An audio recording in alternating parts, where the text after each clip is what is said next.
नमस्कार, news India देख रहे हैं आप। मैं हूं आपके साथ पूजा मोहन पांडे। राजस्थान का रण तप रहा है। 25 नवंबर ये तारीख आपको याद होनी चाहिए, क्योंकि अगला सियासी अखाड़ा राजस्थान है, जहां पर बीजेपी हो या कांग्रेस, हर तरफ से दम आजमाइश हो रही है। प्रधानमंत्री नरेंद्र मोदी से लेकर बीजेपी के फायरब्रांड नेताओं का जमावड़ा राजस्थान के रण में लगा हुआ है। कल प्रधानमंत्री ने रोड शो भी किया था। राहुल गांधी आज राजस्थान के रण में गरजते बरसते नजर आए। दूसरी तरफ हम लगातार जिक्र इसी बात का कर रहे हैं कि राजस्थान के रण में किसमें कितना दम है। चुनावी माहौल लगातार बना हुआ है, सियासी पारा हाई है, और सवाल ये कि राजस्थान का रिवाज राज बदलने का बरकरार रहेगा या फिर गहलोत का जादू चलेगा। बीजेपी की पुरजोर कोशिश कि रण में कमल खिल जाए।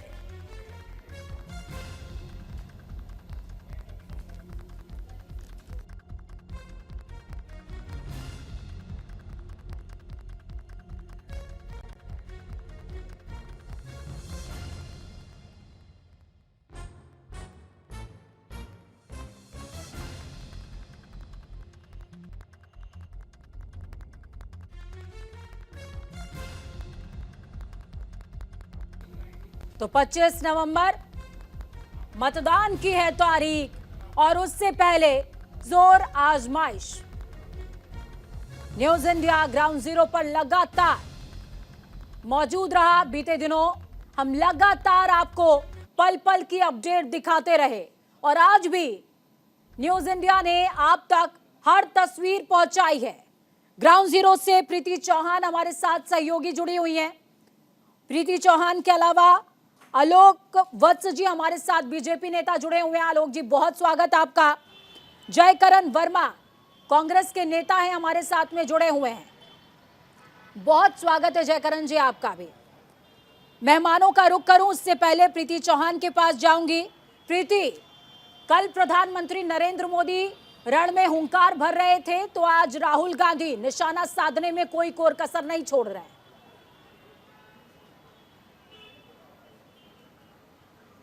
जी बिल्कुल, थैंक यू पूजा। और साथ ही इस वक्त हम राजस्थान में मौजूद है, राजस्थान के जयपुर, जो कि गुलाबी शहर के नाम से जाना जाता है। और मेरे पीछे ठीक आप देख सकते हैं हवा महल है, जिसे राजस्थान का दिल कहा जाता है।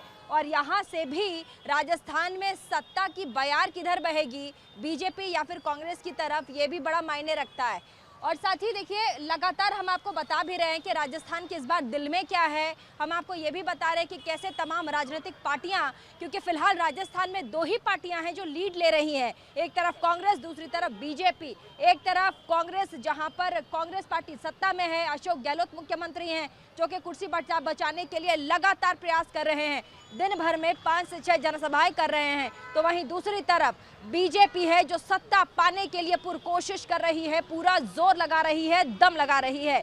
लेकिन इन सब के बीच देखना यह होगा कि दोनों ही पार्टियों में कौन सा खेमा सबसे ज्यादा मजबूत है, किस खेमे में बहुत कम छेद है, और साथ ही कौन सा खेमा एक साथ एकजुट होकर लड़ रहा है। आपने एक इंट्रोड्यूस करवा ही दिया है, हमारे साथ दो मेहमान जुड़ गए हैं इस पूरे डिबेट में। तो सबसे पहले सवाल आलोक वत्स जी से है मेरा। बीजेपी लगातार दम भर रही है, और बीजेपी ये भी कह रही है कि इस बार हम बहुमत के साथ राजस्थान जीतेंगे। लेकिन सवाल वही है कि ठीक है, बहुमत के साथ बीजेपी जीतेगी, लेकिन मुख्यमंत्री पद का चेहरा कौन होगा?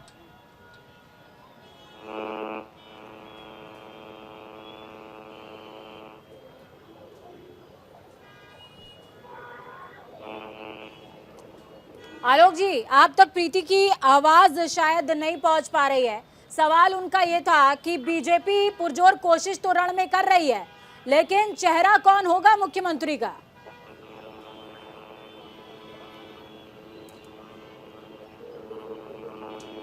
आपका फ्रेम शायद म्यूट है सर, उसको अनम्यूट कीजिए। चलिए, बिल्कुल मुझे आपकी आवाज आ रही है, अपना जवाब पूरा करें सर। मैंने कहा कि जब चुनाव होगा या तो हमारी सीएलपी इमीडिएट फैसला ले लेगी कि कौन मुख्यमंत्री होगा। आप देखिए इंडी गठबंधन इतना बड़ा गठबंधन बना है 26-28 दलों का, इन्होंने आज तक प्रधानमंत्री का चेहरा घोषित नहीं किया है और ना ये करेंगे। हमारा तो एक स्टेट का मामला है और डिसिप्लिन पार्टी है, बहुत से लोग हैं जो इस पद के लिए उपयुक्त हैं। जिसके भी फेवर में चुनाव होगा उसको हम मुख्यमंत्री बना देंगे, लेकिन हमारे यहाँ कोई फूट नहीं है। इसके कारण सब लोग इकट्ठे मिलजुल कर हर प्लेटफॉर्म पर साथ दिख रहे हैं और प्रधानमंत्री मोदी की जो विजन है विश्व गुरु बनाने की, उसमें अपना योगदान दे रहे हैं कि यहाँ भी हमारी डबल इंजन की सरकार बने और हम और द्रुत गति से यहाँ की सारी जितनी भी इनकी डेवलपमेंट्स है उसको और भी गति देकर आगे बढ़ाने का काम करें। चलिए, डेवलपमेंट देकर आगे बढ़ाने का काम करें। कांग्रेस यहाँ कह रही है क्योंकि लगातार राहुल गांधी और प्रियंका गांधी का दौरा है यहाँ पर। प्रियंका गांधी, राहुल गांधी लगातार कह रहे हैं कि सूबे में बीजेपी के पास मुद्दे नहीं है, मुद्दे कम गए हैं, इसीलिए राजस्थान के चुनाव में बीजेपी राम मंदिर लेकर आ रही है। बीजेपी धर्म, जात, साथ ही तमाम उन मुद्दों को टच कर रही है जिससे राजस्थान की जनता को कोई मतलब नहीं है। फिलहाल उस पर राजस्थान की जनता वोट नहीं करेगी, ये कांग्रेस पार्टी कह रही है।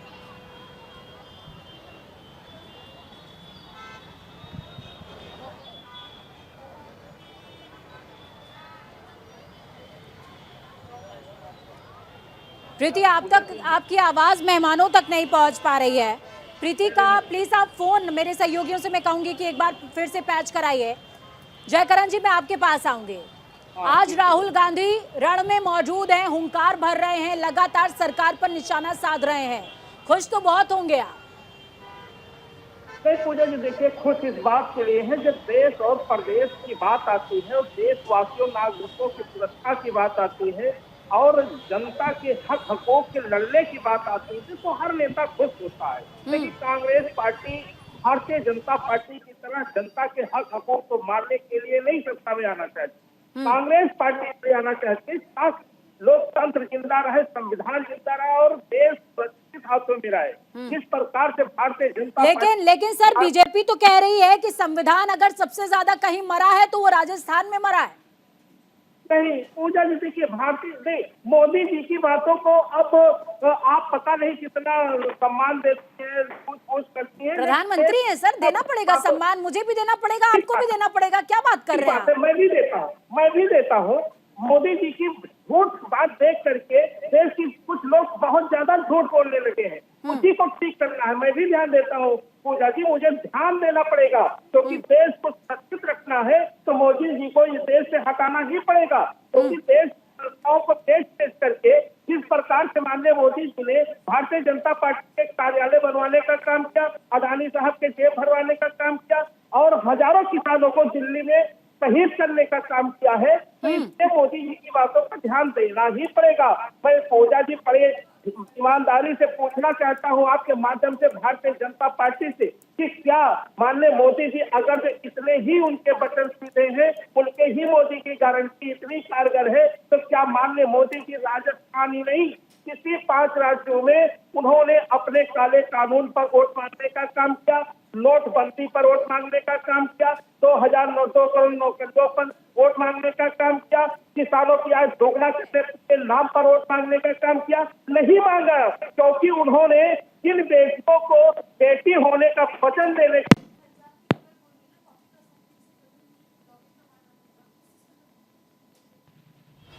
आलोक जी, आपका काउंटर है।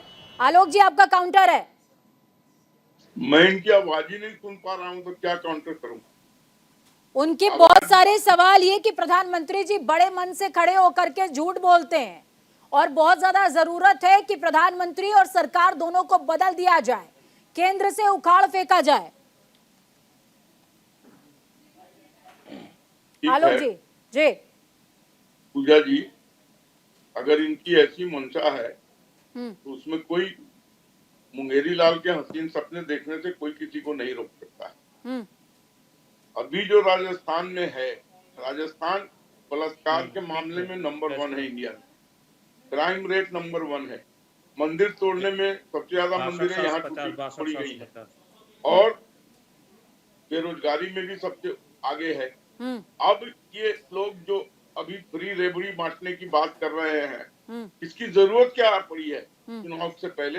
अगर सब कुछ इनके राज में बेहतर ही था तो अभी ये सब जो फ्री बीज देने की घोषणाएं कर रहे हैं उसकी जरूरत क्या थी? सर रबड़ी तो मध्य प्रदेश में शिवराज जी ने भी कम नहीं बांटी है। देखिए पूजा जी, अब ये इंडियन पॉलिटिक्स का कैरेक्टर बन गया है कि रेवड़ी बांटना है। अच्छा, वो करें तो गलत है, आप करें तो सही है, राज्य की बात है, सरकार की बात है, गजब करते हैं साहब, ऐसे थोड़ी नहीं होता है। आपने मेरी पूरी बात ही नहीं सुनी, बीच में सुनाइए सर, सुनाइए सर, सुन रही हूँ सर।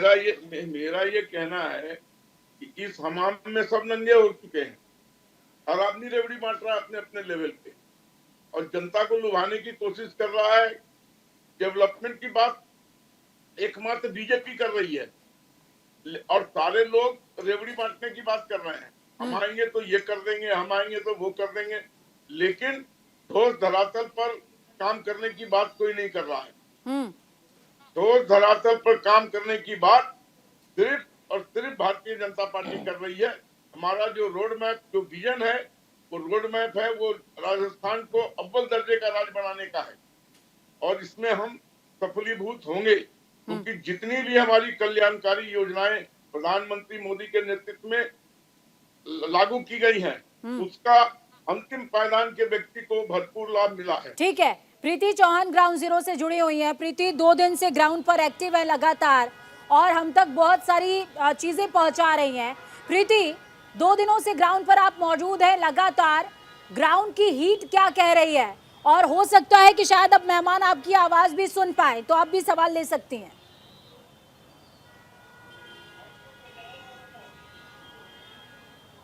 चलिए हम लगातार संपर्क करने की कोशिश हम कर रहे हैं। जयकरण जी, आप तक मेरी आवाज पहुंच पा रही है सर?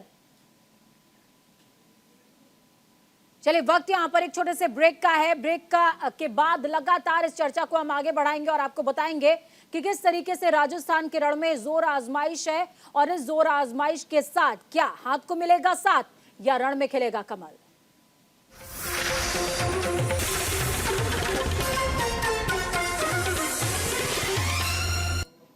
ब्रेक के बाद एक बार फिर से आप सभी का स्वागत है।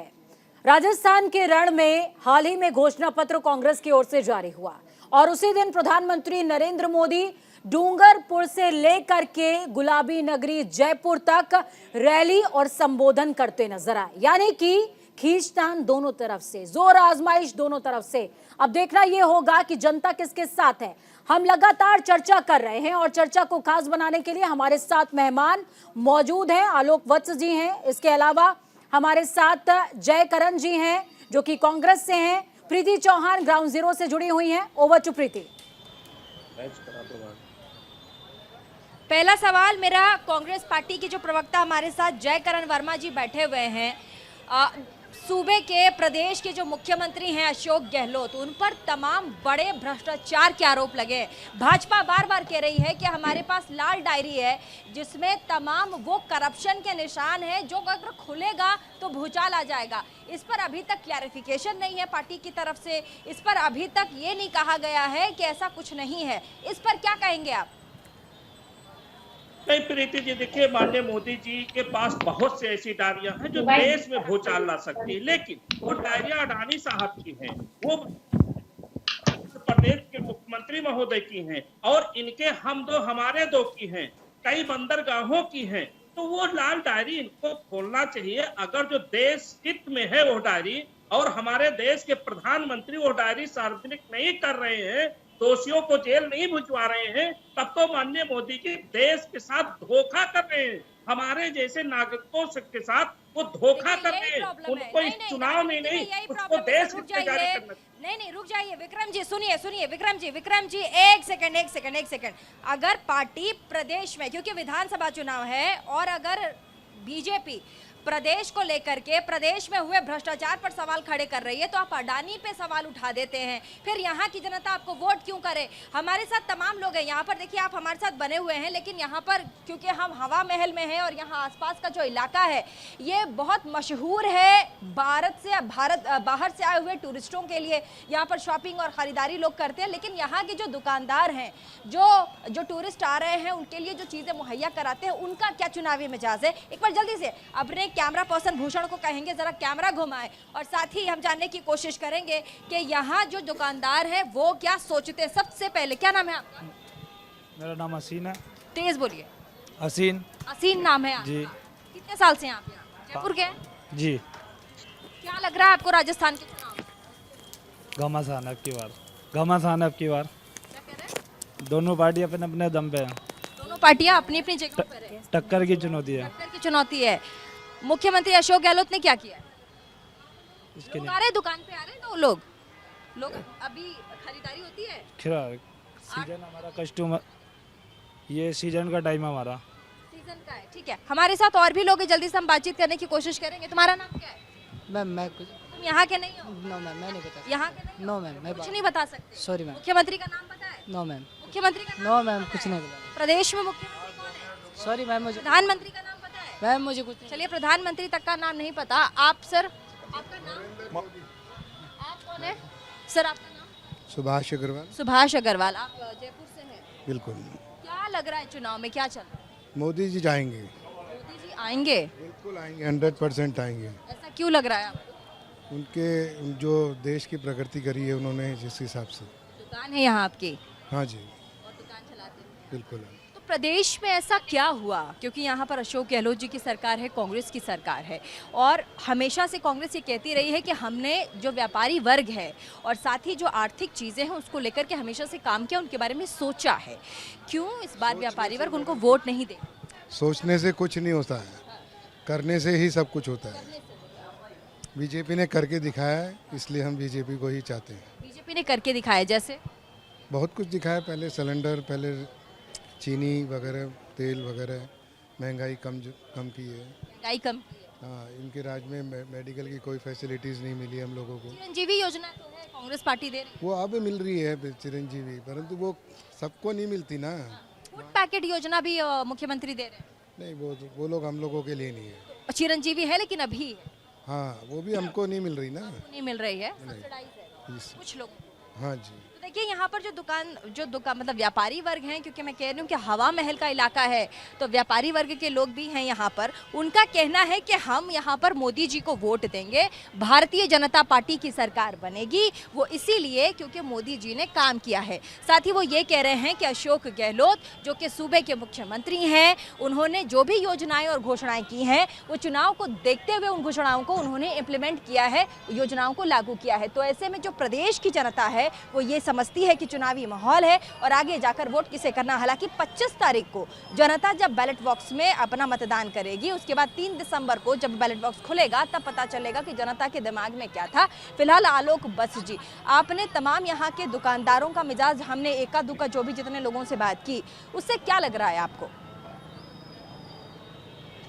प्रीति जी, अगर सब कुछ ठीक रहता, जी। आज पूरे साल अगर आप सही ढंग से पढ़ाई करते तो एग्जाम का डर नहीं सताता। इन्होंने पूरे साल तक किया नहीं, और ये लास्ट मिनट में ये योजनाएं एक पर ला रहे हैं लोगों को लुभाने के लिए, जनता को लुभाने के लिए। तो जनता ये सब समझ रही है। एक तरफ मोदी जी के कल्याणकारी योजना जो लगातार अंतिम पायदान के लोगों तक को रिलीफ पहुंचा रहा है, और एक मजबूत इंफ्रास्ट्रक्चर, सोशल स्ट्रक्चर दे रहा है देश को, जिससे आगे मजबूती से सारी चीजें आएंगी और विश्व गुरु की तरफ जो हम अग्रसर हो रहे हैं उसको बल मिलेगा। तो जनता इस चीज को समझ रही है। ये लास्ट मिनट में फर्रे लिख सकते हैं, अब फर्रे लिख के एग्जाम पास नहीं होगा। एग्जाम पास करने के लिए पूरे साल लगातार पढ़ाई करनी होगी। अगर आपने पूरे 5 साल में कल्याणकारी योजनाएं लाते, लोगों के दिलों पर राज करते, तो आपको ये लास्ट मिनट की फर्रे छोड़ने की जरूरत नहीं पड़ती। बिल्कुल क्लियर है कि राजस्थान हम बीजेपी जबरदस्त ठीक है जयकरण जी, एक तरफ प्रधानमंत्री ताबड़तोड़ रैलियां कर रहे हैं, प्रधानमंत्री अब ये कहने लगे हैं कि अब की बार अगर प्रदेश से कांग्रेस पार्टी गई हार के तो दोबारा सत्ता में राजस्थान में आना नामुमकिन हो जाएगा। नहीं प्रीति जी, आपने कहा कि ये केंद्र पर राजस्थान की जनता वोट नहीं देती, तो मोदी जी के कहने से कौन वोट देने जा रहा है? ये आपके कथन के अनुसार अगर जो मोदी जी के भाषण का कोई मतलब नहीं है, केंद्र के मंत्रियों का कोई मतलब नहीं है, तो मोदी जी का बार बार ले करके नाम वो राजस्थान की जनता को मूर्ख क्यों बनाया जा रहा है? देखिए प्रीति जी, एक बात समझ लीजिए, आज माननीय मोदी जी के कथनी और करनी में बड़ा अंतर हुआ है। मैं बार बार कहता हूँ कि अगर जो माननीय मोदी जी को हिम्मत है तो अपने पिछले बयानों पर खरे उतरने का काम करें, और जो बयान उन्होंने दे करके सत्ता में आने का काम किया था वही बयान प्रदेशों में जा करके वो बयान की बदौलत वोट मांगने का काम करें। मैं निश्चित कहता हूँ कि वो रैली में 5 आदमी से 10 आदमी तक नहीं जीत पाएंगे।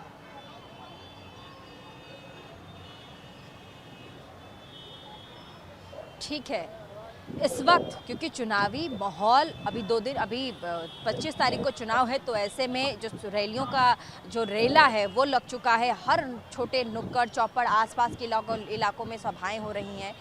कई ऐसी चीज़ें हैं जो निकलकर सामने आ रही हैं दोनों ही खेमों के लिए। एक तरफ में अगर भारतीय जनता पार्टी से आलोक जी की बात करो, प्रवक्ता हमारे साथ इस पूरे शो में, ये भी है कि बीजेपी में खुद कई खेमे छोटे छोटे हैं जो अपने आप में मुख्यमंत्री के पद के उम्मीदवार के तौर पर देखता। हालांकि आपने ये कहा है कि वो पार्टी का डिसीजन है, पार्टी देखेगी, उसका इम्पैक्ट लेकिन जनता में जाता है कि कौन, और अगर अंदर खाने इतनी प्रॉब्लम है तो क्या बहुमत के साथ भारतीय जनता पार्टी अगर जीत रही है तो लीड लेगी? बिल्कुल लीड लेगी। और जो गुटों की बात आप कर रही हैं, आप देख रही हैं कि हर चुनाव रैली में हर मंच पर सब इकट्ठे दिख रहे हैं और इकट्ठे जोर लगा रहे हैं भारतीय जनता पार्टी को जिताने का। तो ये सब हमारे यहाँ ये सब मसले मायने नहीं रखते हैं, और कोई इतनी हिम्मत नहीं करता है कि वो पार्टी लाइन से विद्रोह करके कुछ करे।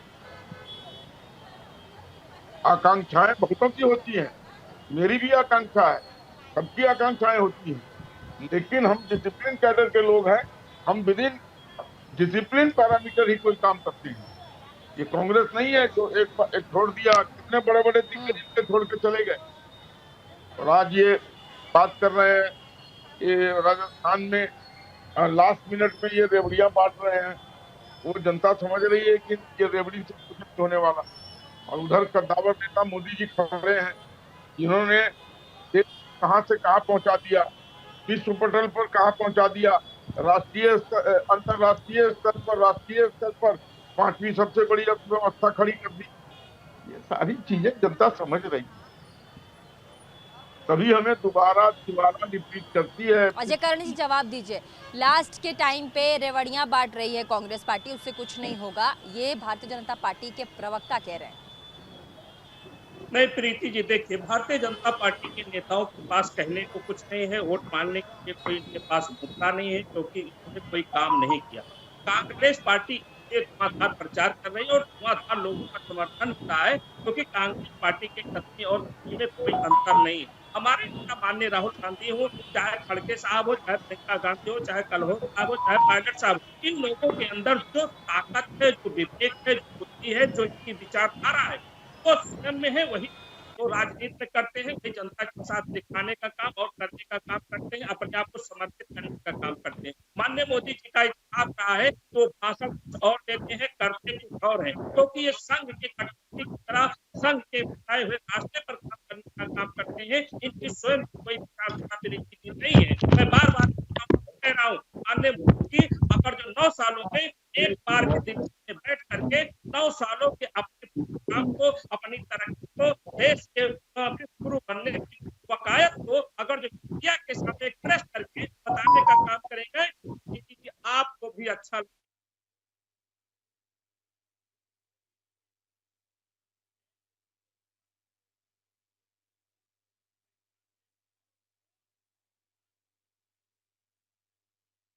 को अपनाने पर बल दिया है। G20 ने मल्टीलेटरलिज्म में फिर से विश्वास बढ़ाया है। हमने मिलकर मल्टीलेटरल डेवलपमेंट बैंक्स और ग्लोबल गवर्नेंस रिफॉर्म को दिशा दी है और इनके साथ ही भारत की प्रेसिडेंसी में G20 को पीपल्स 20 की पहचान मिली है। भारत के करोड़ों सामान्य नागरिक G20 से जुड़े, हमने इसे एक पर्व की तरह मनाया। योर हाइनेसेस, एक्सेलेंसीज, जब मैंने इस वर्चुअल समिट का प्रस्ताव रखा था तो कोई पूर्वानुमान नहीं था कि आज की वैश्विक स्थिति कैसी होगी। पिछले महीनों में नई चुनौतियां उत्पन्न हुई हैं। पश्चिम एशिया क्षेत्र में असुरक्षा और अस्थिरता की स्थिति हम सब के लिए चिंता का विषय है। आज हमारा एक साथ आना इस बात का प्रतीक है कि हम सभी मुद्दों के प्रति संवेदनशील हैं और इनके समाधान के लिए एक साथ खड़े हैं। हम मानते हैं कि आतंकवाद हम सभी को अस्वीकार्य है। सिविलियंस की मौत कहीं भी हो निंदनीय है। आज हुए हॉस्टेजेस के रिलीज के समाचार का हम स्वागत करते हैं। उम्मीद करते हैं कि सभी हॉस्टेजेस जल्दी रिहा हो जाएंगे। मानवीय सहायता का समय से और निरंतर पहुंचना आवश्यक है। यह सुनिश्चित करना भी जरूरी है कि इजरायल और हमास की लड़ाई किसी तरह का क्षेत्रीय रूप धारण न कर ले। आज संकटों के जो बादल हम देख रहे हैं, वन फैमिली में वह ताकत है कि हम शांति के लिए काम कर सकते हैं। मानवीय कल्याण के दृष्टिकोण से हम आतंक और हिंसा के विरुद्ध और मानवता के प्रति अपनी आवाज बुलंद कर सकते हैं। आज विश्व की मानवता की इस अपेक्षा की पूर्ति के लिए भारत कदम से कदम मिलाकर चलने के लिए तत्पर है। फ्रेंड्स, 21वीं सदी के विश्व को आगे बढ़ते हुए ग्लोबल साउथ की चिंताओं को सर्वोच्च प्राथमिकता देनी होगी। ग्लोबल साउथ के देश ऐसी अनेक कठिनाइयों से गुजर रहे हैं जिनके लिए वे जिम्मेदार नहीं है। इस संदर्भ में समय की मांग है कि हम डेवलपमेंट एजेंडा को अपना पूर्ण समर्थन दें। ये जरूरी है कि ग्लोबल इकोनॉमिक और गवर्नेंस स्ट्रक्चर को बिगर, बेटर, इफेक्टिव, रिप्रेजेंटेटिव और फ्यूचर रेडी बनाने के लिए उनमें रिफॉर्म्स लाए जाए। जरूरतमंद देशों को समय से और आसान दरों पर सहायता सुनिश्चित करें। 2030 सस्टेनेबल डेवलपमेंट गोल्स में तेजी लाने के लिए अपनाए गए एक्शन प्लान को इंप्लीमेंट करें। फ्रेंड्स, भारत में लोकल लेवल पर एसडीजी में प्रगति का एक उत्तम उदाहरण है हमारा एस्पिरेशनल डिस्ट्रिक्ट प्रोग्राम। मैं G20 देशों को, ग्लोबल साउथ को एस्पिरेशनल डिस्ट्रिक्ट प्रोग्राम के अध्ययन के लिए आमंत्रित करता हूं। आप देखिएगा कि कैसे इस एक अभियान ने भारत के 25 करोड़ लोगों का जीवन बदल दिया है। फ्रेंड्स, नई दिल्ली समिट में डिजिटल पब्लिक इंफ्रास्ट्रक्चर रिपोजिटरी बनाने का निर्णय लिया था। मुझे कहते हुए खुशी है कि रिपोजिटरी तैयार हो गई है। इसमें 16 देशों के 50 से भी ज्यादा डीपीआई जुड़ गए हैं। ग्लोबल साउथ के देशों में डीपीआई इंप्लीमेंट करने के लिए मैं सोशल इंपैक्ट फंड स्थापित करने का प्रस्ताव रखता हूं। भारत की ओर से मैं इसमें $25 मिलियन की प्रारंभिक राशि की जोड़ने की घोषणा भी करता हूं। मैं उम्मीद करता हूं कि आप सभी इस इनिशिएटिव से जुड़ेंगे। आज आर्टिफिशियल इंटेलिजेंस के युग में टेक्नोलॉजी को रिस्पॉन्सिबल तरीके से उपयोग में लाने की जरूरत है। पूरी दुनिया में एआई के नेगेटिव यूज को लेकर चिंता बढ़ रही है। भारत की स्पष्ट सोच है कि एआई के वैश्विक रेगुलेशन को लेकर हमें मिलकर काम करना चाहिए। डीप फेक समाज के लिए, व्यक्ति के लिए कितना खतरनाक है, इसकी गंभीरता को समझते हुए हमें आगे बढ़ना होगा। हम चाहते हैं कि AI should reach the people and it must be safe for the society. इसी अप्रोच के साथ भारत में अगले महीने ग्लोबल एआई पार्टनरशिप समिट आयोजित की जा रही है। मुझे विश्वास है कि आप सभी इसमें भी सहयोग देंगे। फ्रेंड्स, नई दिल्ली समिट में मैंने पर्यावरण संरक्षण के संबंध में ग्रीन क्रेडिट की बात रखी थी। आप जानते हैं कि भारत में हमने इसकी शुरुआत कर दी है। नई दिल्ली में लॉन्च किए गए ग्लोबल बायोफ्यूल्स अलायंस के जरिए हम कार्बन को कम करने के साथ साथ वैकल्पिक ईंधन के विकास को भी बढ़ावा दे रहे हैं। G20 ने प्रो प्लैनेट अप्रोच के लिए मिशन लाइफ यानी लाइफस्टाइल फॉर एनवायरनमेंट को मान्यता दी है। 2030 तक रिन्यूएबल एनर्जी को 3 गुना तक ले जाने का आह्वान किया है। क्लीन हाइड्रोजन के प्रति प्रतिबद्धता दिखाई है।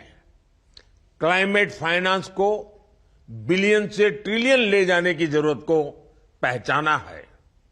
कुछ दिनों में यूएई में हो रहे COP28 के दौरान इन सभी इनिशिएटिव्स पर ठोस कदम उठाने की जरूरत है। फ्रेंड्स, विमेन एम्पावरमेंट पर एक नया वर्किंग ग्रुप भी बना है। इस संदर्भ में मुझे यह बताते हुए बहुत खुशी है कि भारत ने अपने नए संसद भवन के पहले सत्र में एक ऐतिहासिक निर्णय लिया। विमेन लेड डेवलपमेंट को मजबूती देने के लिए हमने पार्लियामेंट और स्टेट लेजिस्लेटिव असेंबलीज में महिलाओं के लिए 33% रिजर्वेशन का निर्णय लिया है। फ्रेंड्स, मैं अपना वक्तव्य यहीं समाप्त करता हूं।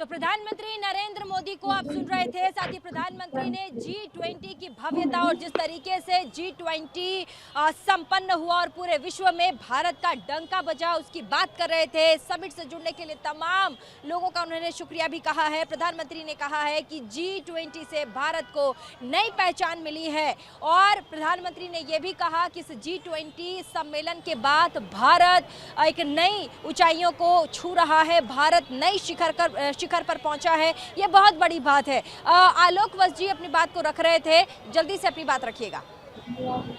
देखिए, माफ कीजिएगा, कांग्रेस पार्टी से विक्रम जी अपनी बात रख रहे थे। विक्रम जी अपनी बात को पूरी कीजिएगा। जय करण वर्मा जी, जय करण जी।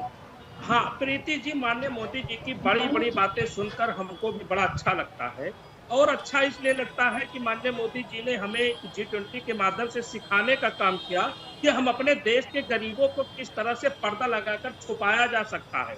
गरीबी मिटाने की दूसरी बात होती है, और गरीबी को कैसे हम अमीरी में बदलें, यह विचारधारा भारतीय जनता पार्टी और मोदी में शायद नहीं है। इसलिए माननीय मोदी जी की बड़ी बड़ी बातें सुन करके अच्छा तो लगता है, लेकिन जमीन पर जो उतरता है वो जनता के खिलाफ ही होने का काम करता है। रही बात आप राजस्थान के चुनाव की, लेकिन यहाँ पर जयकरण जी, ठीक है, हाँ बोल लीजिए, काउंटर करते हैं, बोलिए। जी, आज इस प्रकार से माननीय मोदी जी के भाषणों के प्रति, उनके चेहरे के प्रति जिस प्रकार से देश की जनता ने मुंह मोड़ा है, इससे अब कहने में कोई गुरेज नहीं कि राजस्थान ही नहीं, भारत के प्रधानमंत्री पद से भी जाना माननीय मोदी जी का जाना तय है, क्योंकि देश के लिए, संविधान के लिए, लोकतंत्र के लिए भारतीय जनता पार्टी देश के लिए घातक है। जनता के हक हकूकों का जो बचाना है वो कांग्रेस पार्टी को लाना ही पड़ेगा, इंडिया गठबंधन को लाना ही पड़ेगा, जिससे हम भी सुरक्षित रहें, हमारा देश भी सुरक्षित रहे और संविधान। ठीक है आलोक वत्स जी, आप कांग्रेस पार्टी के प्रवक्ता जयकरण जी कह रहे हैं कि अगर देश को बचाना है और अगर राजस्थान को बचाना है तो जनता को कांग्रेस पार्टी को वोट करना ही होगा, इंडिया गठबंधन को सामने लाना ही होगा, अशोक गहलोत को वोट करना ही होगा, तभी जाकर के भारत में एकजुटता बचेगी और भारत बचेगा। बहुत बड़ी बात है ये, मतलब अगर कांग्रेस पार्टी को वोट नहीं देंगे लोग तो भारत नहीं बचेगा। अब जयकरण जी ऐसा कह रहे हैं, बताइए आलोक वत्स जी। मुझे हंसी आ रही है। कांग्रेस को पूरे देश ने वोट नहीं किया, तो क्या देश चल नहीं रहा है? और ये तो एक बड़ा ताजा है कि वोट करना ही होगा तभी हमारा तो बचेगा, ऐसा कुछ नहीं है। कांग्रेस का ये किला ढह चुका है। लोगों ने, राजस्थान की जनता ने मन बना लिया है कि वहां पर भारतीय जनता पार्टी की सरकार लाएंगे और सेंटर से डबल इंजन से जोड़ेंगे और यहाँ पर कृषि के लिए नए मील के पत्थर गाड़ेंगे। जो कुछ भी ये हो रहा है इनके रेजिम में वो सब बंद हो जाएगा। भला देखिए यूपी में हिम्मत है कोई कि ऐसे लड़कियों के साथ बलात्कार करने या कोई किसी को या कोई फिरौती मांगे? अमन चैन की जिंदगी वहां की बहु बेटियां जी रही हैं और यही हाल राजस्थान में भी होगा। अब हर जगह से पुकार उठ रही है कि बैड एलिमेंट्स को, दमनकारियों के साथ जो माननीय योगी जी ने व्यवहार किया उसी व्यवहार से ये सुधरने वाले लोग हैं। बातों से, लातों के भूत बातों से नहीं मानते, ये पुरानी कहावत है। तो हमें पूरा विश्वास है। लेकिन आप नहीं आलोक वत्स जी, लेकिन कांग्रेस पार्टी जो घोषणा पत्र, जो मैनिफेस्टो का लेकर के आई है, आलोक वत्स जी सुन लीजिए, कल जो कांग्रेस पार्टी मैनिफेस्टो लेकर के आई है उसमें इतने बड़े बड़े वादे हैं। चिरंजीवी योजना, जहां मुख्यमंत्री, सूबे के मुख्यमंत्री 25 लाख रुपए इस योजना में दे रहे थे राजस्थान की आम जनता को, वहां उस योजना में 50 लाख उसे कर दिया गया है। तमाम बड़ी योजनाएं उसे एक्सटेंड किया गया। लोग क्यों नहीं वोट करेंगे?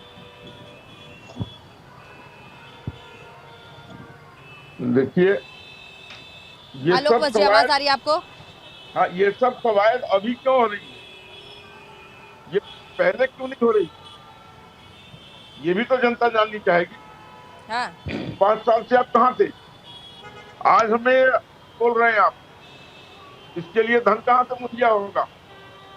आपने देखा हिमाचल में ओपीएस स्कीम पर ये सरकार में आ गए। 8-8 महीने से वहां सरकारी कर्मचारियों को वेतन नहीं मिला है। कर्नाटका में इन्होंने घूसखोर बचाया। 40% की सरकार है, घूसखोर है, 40% घूस खाती है। इनको तो हो गए वहां 6-7 महीने सरकार में आए हुए। 4 आदमी को भी पकड़ के अंदर कर दिए, नहीं कर पाए। ठीक है, जयकरण जी से जल्दी से, समय हमारे पास बहुत कम है, 50 हो गए हैं, समय हमारे पास जल्दी से जयकरण जी के पास, समय हमारे पास बहुत कम है। आलोक वत्स जी कह रहे हैं कि ये जो मैनिफेस्टो आप लोगों ने लाया है, चिरंजीवी योजना में 50 लाख रुपए आप लोगों ने कर दिया, ये एंड टाइम पे आपने क्यों लाया? समय आप देख लीजिए, मैनिफेस्टो है, चुनाव है, इसीलिए आप बम बम वोटिंग चाहते हैं, इसीलिए लोगों को बम बम गदगद कर रहे हैं। भले ही बाद में आप क्या करेंगे नहीं करेंगे वो नहीं पता। जल्दी से जयकरण जी रिएक्शन। नहीं, प्रीति जी, मैं राजस्थान की जनता को प्रणाम करता हूं, धन्यवाद करता हूं, उनके उत्साह को नमन करता हूं कि दोबारा वो कांग्रेस पार्टी की सरकार बनाने जा रहे हैं। और बीजेपी नेता वत्स साहब के बातों का मैं खंडन करता हूं और निंदा करता हूं। किस सरकार से कहते हैं लाखों के लोग भूत जो है रात और मानने वाले हैं, इनका मानना क्या है? इसीलिए माननीय राहुल गांधी जातीय जनगणना की बात करते हैं। ये दलितों को, आदिवासियों को, पिछड़ों को लातों से मारना कहते हैं, जूतों से मारकर समझाना कहते हैं। इनके पास कानून उनको हक दिलाने के लिए नहीं है, इनका संविधान उनको हक देने की बात नहीं करता, ये लातों और जूतों की बात करते हैं। इसीलिए माननीय राहुल गांधी जी ने कहा है कि दलितों और आदिवासियों को मानने पीटने की बात छोड़िए। ठीक है, बहुत बहुत शुक्रिया तमाम मेहमान इस डिबेट में हमारे साथ, आप हमारे साथ जुड़े, बहुत बहुत शुक्रिया। समय कम है सर, बहुत बहुत शुक्रिया। लेकिन ऐसे में इस वक्त हम हवा महल में खड़े हैं। हवा महल जो कि राजधानी जयपुर का दिल कहा जाता है, दिल माना जाता है। यहाँ पर लोग टूरिस्ट भर भर कर आते हैं और यहीं से ये भी तय होता है कि इस हवा महल में जिस तरह से हवा बहती है, इस बार चुनाव में इस हवा महल से कौन सी हवा बहेगी, कौन सा बयार बहेगा? क्या कांग्रेस पार्टी एक बार फिर से अपना परचम लहरा पाएगी या फिर भारतीय जनता पार्टी जो कि जी जान से इस वक्त चुनाव में तमाम अपने स्टार प्रचारकों को झोंके हैं, प्रधानमंत्री खुद रैलियां कर रहे हैं, क्या भारतीय जनता पार्टी इस बार सत्ता पर काबिज होने में कामयाब हो पाएगी? देखना होगा। 25 तारीख को वोटिंग है और साथ ही 3 दिसंबर को रिजल्ट्स हैं। 5 राज्य जहां पर चुनाव हो रहे हैं, ऐसे में 25 तारीख को राजस्थान में सूबे में चुनाव है, 3 तारीख को देखना होगा राजस्थान में सरकार किसकी बनती है। फिलहाल कैमरा पर्सन भूषण के साथ मैं प्रीति चौहान राजस्थान से।